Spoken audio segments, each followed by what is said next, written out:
welcome back to Consultant's Corner. I'm Rebecca Brizi. This is my corner. I am a consultant. No, your corporate culture is not about fun, but that doesn't mean that it is not fun. Some time ago, I heard an HBR IdeaCast podcast episode with the communications consultant Susan McPherson, and she told this wonderful story, which I'm going to retell not verbatim. In short, she worked at a restaurant as a server, as a waitress. And she tells about how she quickly realized that to be successful as a waitress, there was a particular player that she needed to understand very well, not the customer. She talks about the kitchen, the cooks and the chefs. As she's telling the story, I expected her to say, understand the customer. No, of course, the customer is important, but I love that she started with the cooks and the chefs. She needed to know how she could improve the lives and working conditions of the cooks and the chefs. That actually comes first before the customers, because as we all know, the road to happy customers has to go through happy employees. Her focus was in exactly the right place, which was her colleagues, on whom after all she too is dependent, because it's the success of the business that translates to the success of the individuals within the business. And this is what I want you to think about when you start to be deliberate about building your company culture. Do not start from fun. If you get it right,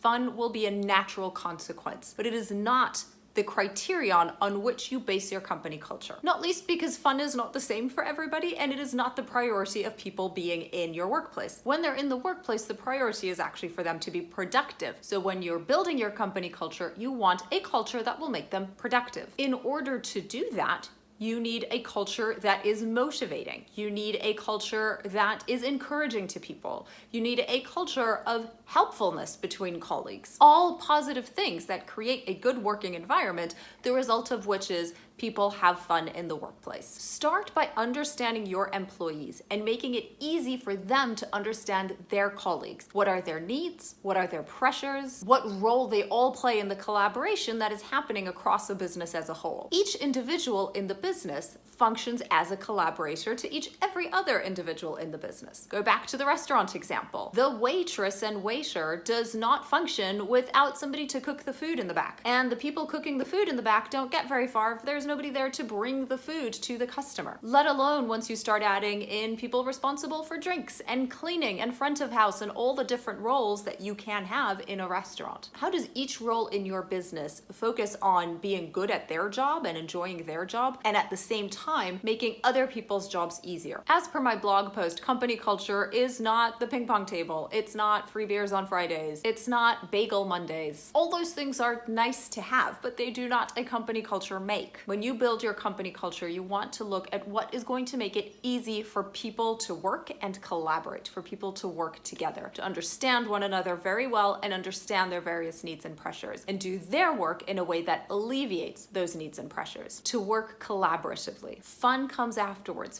Fun should be the natural consequence, not the driving force.